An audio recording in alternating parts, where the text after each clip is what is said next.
ก็เป็นผลงานของดูโอจิกับปุ่นนะครับนั่งโง่ริมทะเลนะครับลองฟังกันดูของเราเองนะครับครับ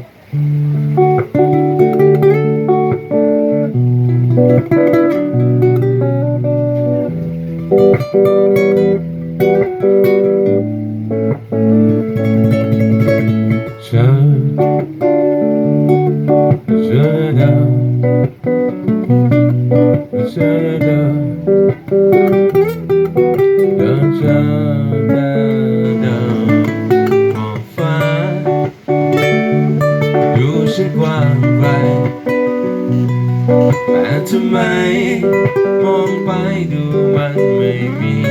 ทิศทางอยากจะหาใครสักคนที่เป็นเพื่อนก็มันเหงาเหมือนไม่มีใครเลยสักคนกับวันนี้มองดูตัวเราเหมือนคนโง่อยากจะโกนดังๆให้ใครต่อใครได้รับฟังว่าเธอนั้นชอบพูดแต่คำที่โกหกเห็นฉันเป็นตัวตลกของเล่นของเธอเลยมานั่งโง่ๆอยู่ที่ริมทะเลเบื่อคนโลเลที่ไม่จริงใจมีใครอีกหลายคนได้นั่งคนเดียวอยู่อย่างนี้ความรักที่เคยทุ่มเท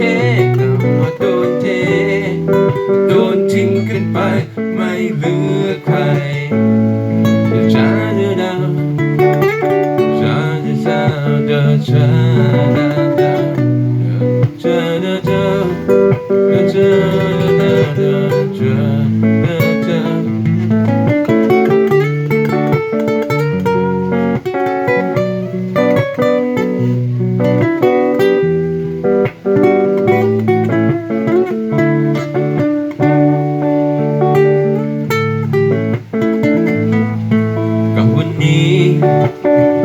มองดูตัวเราคนโง่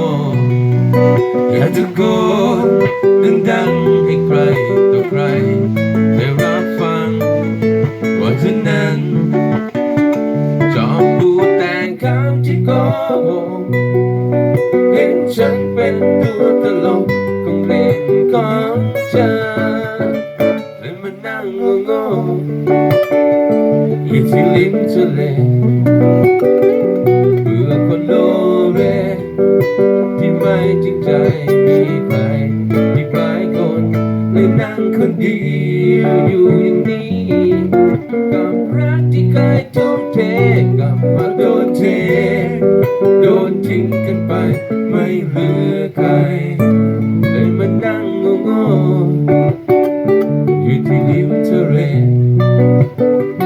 เบื่อคนโลเรที่ไม่จริงใจมีใครอีกหลายคน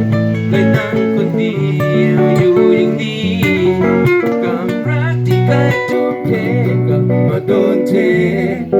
โดนทิ้งกันไปไม่เหลือใครมาโดนเทโดนทิ้งกันไปไม่เหลือใคร